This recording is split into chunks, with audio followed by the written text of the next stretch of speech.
You're listening to Radio Mayapur with the best devotional, meditation, kirtan music, and inspirational podcast. This is Radio Mayapur.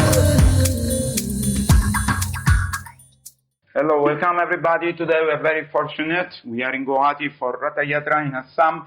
The weather is very nice. It's cooled down a lot, raining every day. We hope that tomorrow when we have Ratha Yatra it's not going to rain.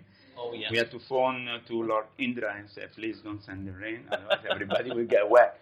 But today we're very, very fortunate. We are having with us, who has come for this special program of the Ratha Yatra, Amogalila Prabhu, who is a famous person in India. He will become famous also around the world and all over the universe. Of course, he's famous because he's a Krishna devotee and he's spreading Krishna consciousness. He's a BTech. And it's a wonderful person, and he's a motivator, and mostly engaged in preaching to the youth, because the youth is the future of our nation. Yes. So if Prabhupada says, if you cultivate them when they're young, when they grow up, there is a chance that we do something good with them. And so I will ask him immediately, jump into the question, how you perform your preaching, how you are so much appreciated by the people, you are in YouTube, everybody loves you. So what is the secret? So, firstly, I would like to say thank you to Ganga Prabhuji, and I am sitting next to him. Prabhuji is very senior devotee and having so many wonderful interviews of so many great Vaishnavas, and Radio Mayapur, which many people do not know. I would say it's a very good initiative.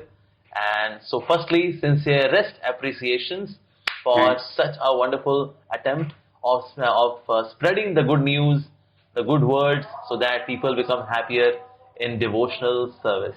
So thank you, Ganga Prabhuji, for inviting me. I'm really privileged. I see you, sir, as my father, as my elderly devotee, a senior devotee, an inspiration for all of us. So interviewing me, in fact, I should be interviewing Ganga Prabhuji. What are your secrets of spiritual success? But here it is happening other way around. Prabhuji is interviewing me. So before I begin to say anything, I pay my respects to Ganga Prabhuji and kindly bless me that I may speak something which helps devotees in their journey. Actually, our radio is listened from all over the world, around 10,000, 5,000 to 10,000 people. Mostly people, they're driving car, they're cooking, ladies, and they're cleaning the house, and people around the world, they listen to our radio. So it's nice to show to the people that there are devotees from all walks of life. And so this is a great inspiration for everyone. Thank you for accepting such a short notice. I met you this morning. We had a nice press conference, and I told you, let's do today the podcast for Radio Mayapur. Thank you so much. And you accepted, and here we are. Great. Fantastic. Yes. So how you are preaching to the youth? Okay, youth. Today I see that youth, they are good, but somehow youth is becoming bhoot. Bhoot means ghost. Why? Because there is so much of imposition from the media. Yes. And because media is now no more seen as a source of entertainment, but media has become a source of transformation. That's true. So people are seeing media as guru. There are spiritual teachers. They say Google knows everything. It's okay, no problem. They are doing their prayers. We accept them also. Okay. They're all Vaishnavas. Okay. So not disturbing at all. So that means that media can be good, media but can be bad. Yes. And I would say that youth get influenced by two. One is art, one is education. Okay. Anyone who controls art and education in any country, they would rule that generation. Okay. So we see that in India, somehow the art, which is like movies and television and OTT platforms, is controlled by those who are anti-devotional, who are more into sense gratification, hip-hop life, fancy kind of life, glossy life. That's why we see that our youth is getting attracted to such a lifestyle. Second is education. Our education is more skill-based, but it is not value-based. Correct. And that's why we see youths are very skillful, but they're not having values. So we are having very well-trained, educated machines. And that's what our youth is becoming nowadays. So in case we change the flavor of these two, that means if we change the flavor of art as well as education, the youth can change. So nowadays we are using YouTube or Instagram and such platforms to educate the youth. And by God's grace, I must say, by Krishna's mercy, I am seeing such positive result from the youth. Like I give you one other example. I was there in one of the programs. Some 2-3 boys, they came to me. They said that they are representing around 500 students club in Delhi University. And they were all from left wing, in the sense they were all not so religious. They were meat eaters, living a hedonistic kind of lifestyle. And after listening to my videos, all the 500 people, they changed their from ideology from left wing to right wing. Wow. And now they are devotional, they are spiritual, they have shifted to vegetarianism. So I'm not praising myself. What I'm saying is that in case we give logical, sensible answers to their questions and ambiguities, and we become very good role models for them, even youth can change. So through YouTube, we are presenting this. That sometimes my lifestyle is being presented on YouTube, and I'm also answering their questions. Sometimes we have just Q&A and such videos answering controversial questions, controversies from the Shastras, controversies in the science and lifestyle. So when we address them logically, sensibly, scripturally, then youth, they get connected. That means they are actually ready for spirituality, provided we give them in a genuine, bona fide way.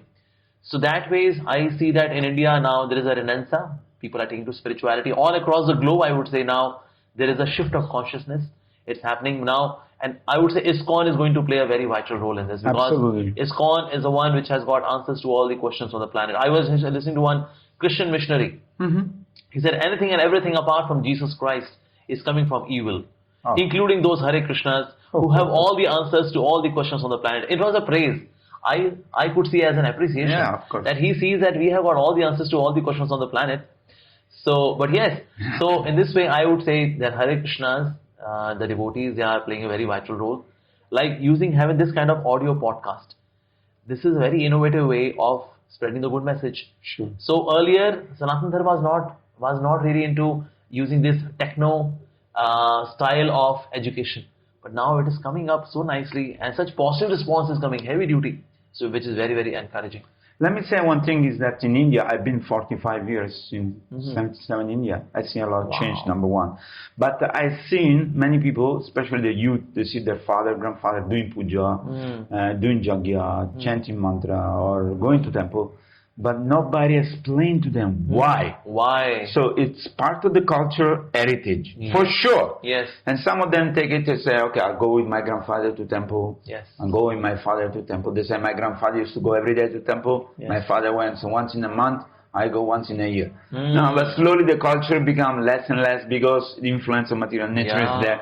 But as we explain the purpose, it's not just a ritual. Because ritual, okay, everybody's doing some ritual, this, that, ritual, that. Everybody worshipping Ganesh, Durga, Shiva, and saying Arti, same thing, Jai Jagadish Hare, okay, chalo. But then they go and smoke and drink. So what is the purpose? So once, like you said, role model. This is very powerful, because role model means this person is living what's talking. It's not just in town. When I was in the school, I tell you, we have every week, 1 hour of religion teaching. So the priest is coming in Rome, with a black dress, but he's smoking a cigarette, and he's teaching us about Jesus. So I told him, sir, but why are you smoking a cigarette? He said, you are very small, you should not smoke. But then what message is giving me? When I grow up, I can smoke? Or when I become more advanced, I can smoke? Or smoke is good or bad? It is not. So it's confusing. So similarly, because in ancient time, I think the Vedic culture was only given to the Brahmin. Yes. And everybody else was excluded. So it was very, selective type. But now Krishna consciousness is exploding all over the world. Srila Prabhupada bought Jagannath Festival, and Krishna consciousness was open to everybody. Yes. So then when we explain to the youth why we're doing this, why we're offering agarbadi, fire, water, handkerchief, and why we're chanting this mantra, what is the benefit, what is the purpose, what is the ultimate goal of life? These people don't know. Absolutely. In fact, earlier education was given to everyone, because the Brahmanas' job was to give education. They would educate the Brahmanas, they would educate the Kshatriyas, the Vaishyas as well as Shudras. Everyone was getting educated. But later on, because of influence of Kali Yuga, so this thing became very selective, that it's a privilege of the Brahmanas only.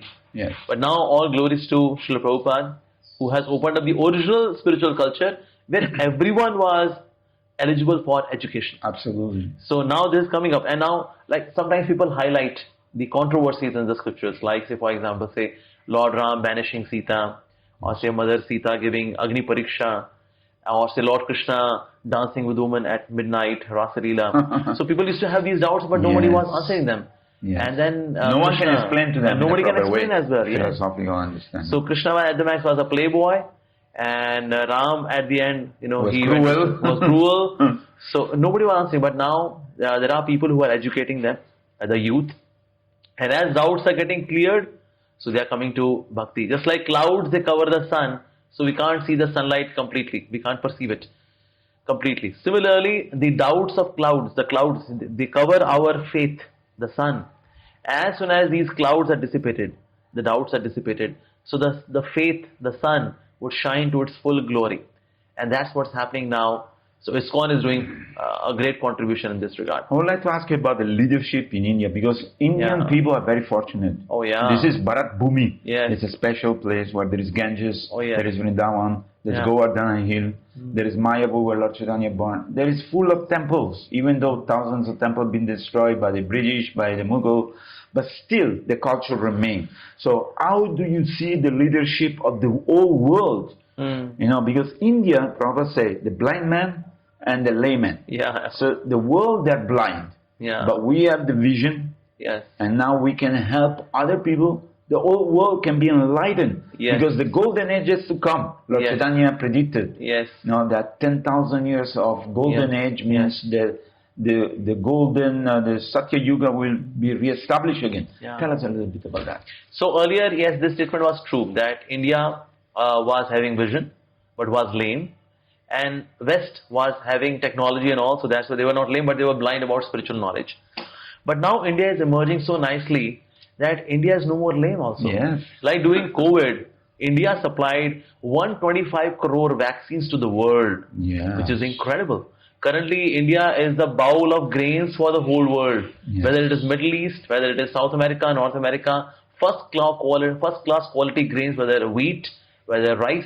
It is being supplied by India to the whole world. Even Turkey, which speaks against India, India is giving grains to Turkey.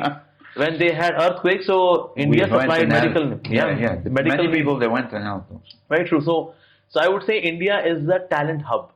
Absolutely. It's like a bowl of talent. And so that's why India is no more lame also. No. So vision is also there, as there are some spiritual leaders coming up, and we have glorious leadership of Narendra Modi. And going forward also, we'll have many other great prime ministers like Yogi Adityanath, and many other such people will be coming. So that's why I would say India will have the vision as well as technology, resources also. And India is not like is like a ruler. India serves like a servant to everyone. So, and that's the beauty of India. The Indian culture facilitates everyone. So that's why India was seen as guru of the whole world. People would come to India for education, because spiritual education is remarkably good in India. Astrologically also, India is ruled by Guru. Yes. Like America is ruled by Rahu. Rahu is more about hypocrisy, sensuality, and all that. Like Europe is controlled by Venus, so there is more sensuality. But India is ruled by Guru. So that means there is less of sensuality, but knowledge, learning, upliftment, empowerment. So people used to come to India for knowledge. So India has been like that. So politically speaking, the leadership is now more spiritual, more religious, very encouraging. Like Narendra Modi ji, he wrote Vyas Puja offering to some of the gurus on their Vyas Puja in ISKCON. He wrote as a word of appreciation, which has never happened in the history before. So that's so glorious. And they are very supportive to what we are doing. They are facilitating, like in Calcutta, in Mayapur area also, we are receiving such support. So we see that it is changing. So politically speaking. Spiritually, I would say now, even youth, they are coming to spirituality because now they are frustrated. After living their sensuality to the maximum extent, now they are feeling so hollow and shallow. They are experimenting with sexuality and sensuality, but they feel so hollow and shallow. After taking so much of drugs, they feel more hollow and shallow. So now what next? Here comes the spiritual culture now. So now they're coming, it's a U-turn. Although this complete U-turn will take some maybe decades or maybe centuries or so. But it is happening now, which is so beautiful. That's wonderful. And actually, if you look in the history of India, from the scripture point of view, India never attacked any other country. Anyone, yes. In fact, they welcome everybody. Yes. Then people came from all over the world, and there was Takshila was the first university in the world, the ancient university, yes. and they invited everybody there, 200 teacher and 2,000 students, and they learned many different sciences. Music, art, they learn painting, sculpture, cooking, and so many wonderful things. Astrology. Yes. So this is amazing what India can contribute to the world, because there is conflict, too much conflict, war in the last so many hundreds of years. There's always struggling and fighting, thinking that this is mine, this is your, you are black, I'm white, you are Russian, I'm this. Actually, there's a common factor. We're all spirit souls. Yes. We're all part and parcel of the Supreme Lord. And the planet belongs to all of us. There is border created by man.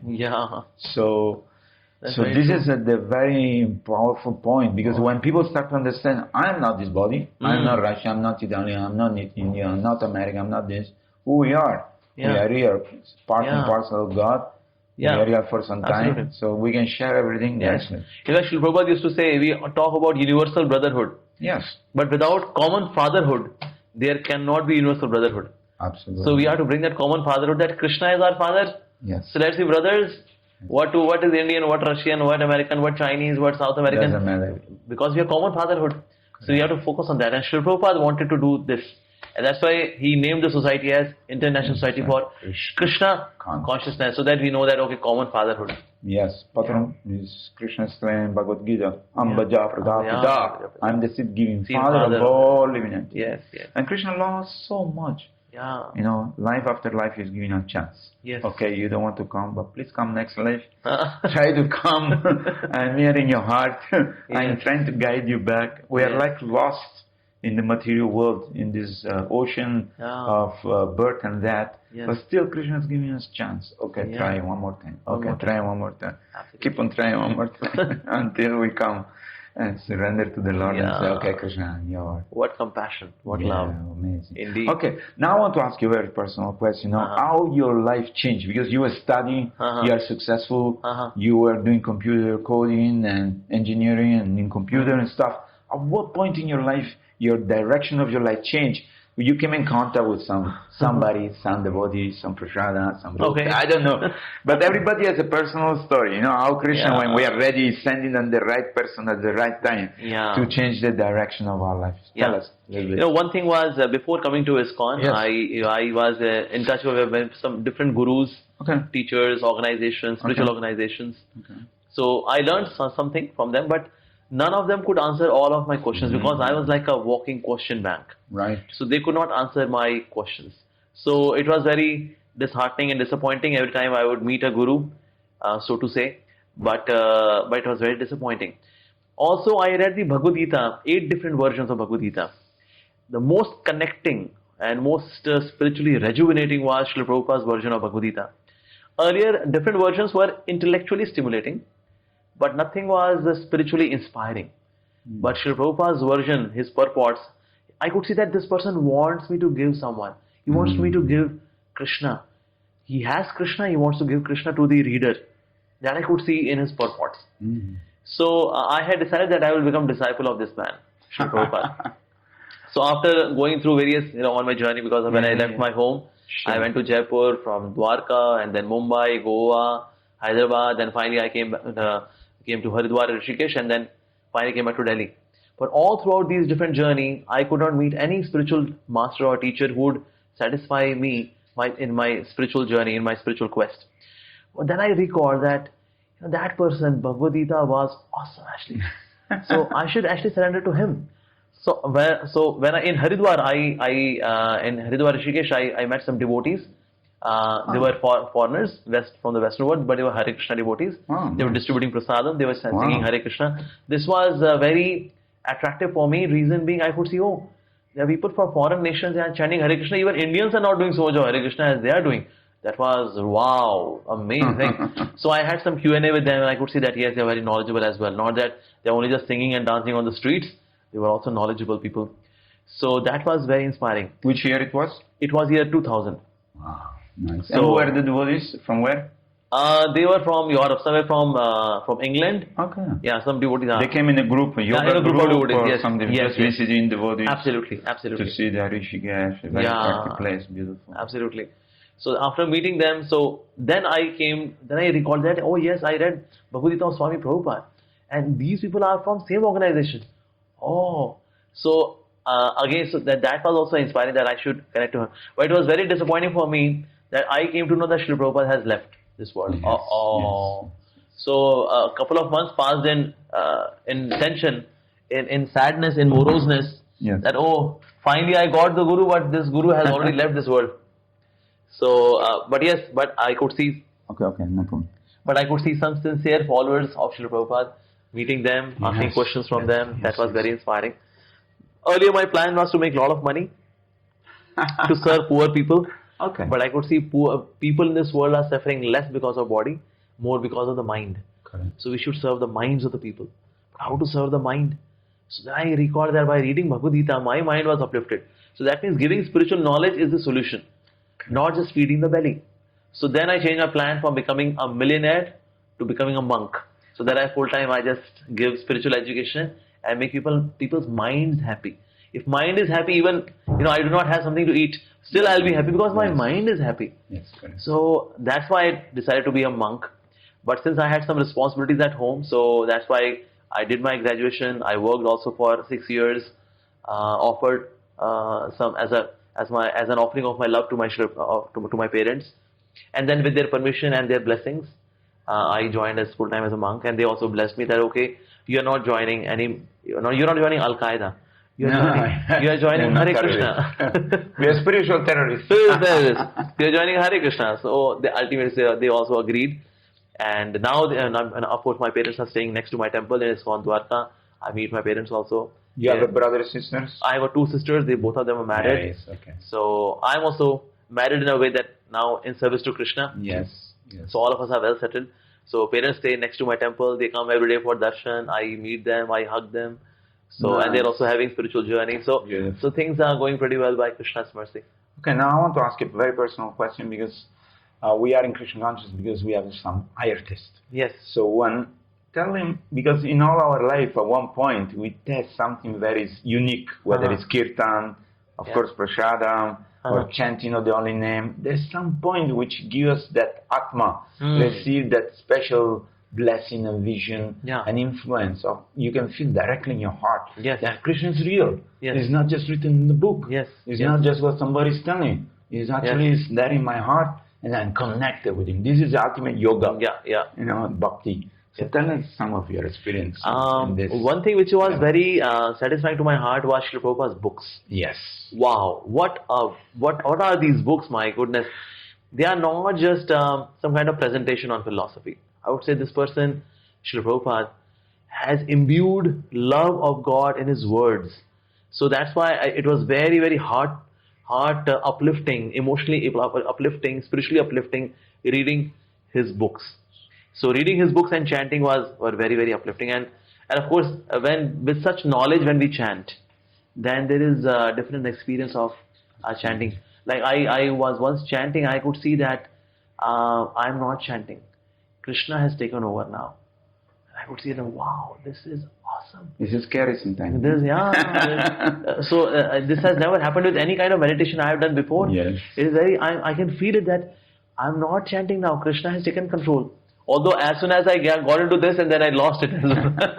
But yes, those few minutes, glimpse was there. So that I could see that yes, it's a bona fide process. Absolutely. Because that joy which I felt in those few minutes was not just some kind of mental, intellectual, emotional, spiritual. It was spiritual, absolutely. So I could see that yes, whatever is given experientially also, it is. That's what is keeping you on Krishna consciousness. Oh yes, and seeing great sadhus like Ganga Prabhu. Seeing sadhus is also very inspirational. That we see devotees living such pure life all across the globe. People in China, they eat everything. But when we see devotees, they are pure vegetarian, without any garlic, offering food to Krishna. That means this bhakti thing is so powerful, that even people from such background like China, they become so pure and elevated devotees. That means this process is really very, very powerful. It is indeed. It's changing the life of millions of people. Millions of people. So another question I want to ask you on a personal level, what is your future? How you see yourself in 10 years, 20 years? Of course, you are a leader. You are inspiring thousands of people. Are you aiming to become a sannyasi or are you aiming to become a guru? Of course, you are a guru. You are a Siksha guru because you are inspiring millions of people. That is to be recognized, but we know. But how you see yourself in the future? Because I don't see myself. Maintaining our humble attitude is very important. At the same time, we maybe have some desire or something other than just I would say I don't aspire to become a sannyasi or a guru because firstly that requires a lot of purity and I am not that pure at all. So that's why sannyasis are very, very elevated. In ISKCON we see they are Paramahamsas actually. So I can't be a Paramahamsa, I know that. That's a very exalted platform. So I would never aspire to become a guru or becoming Diksha Guru. I am struggling to chant my Hare Krishna, so how can I give Hare Krishna to someone? So no, you can give everybody. That's your kindness, but I can't. So I don't see myself as a guru or a sannyasi.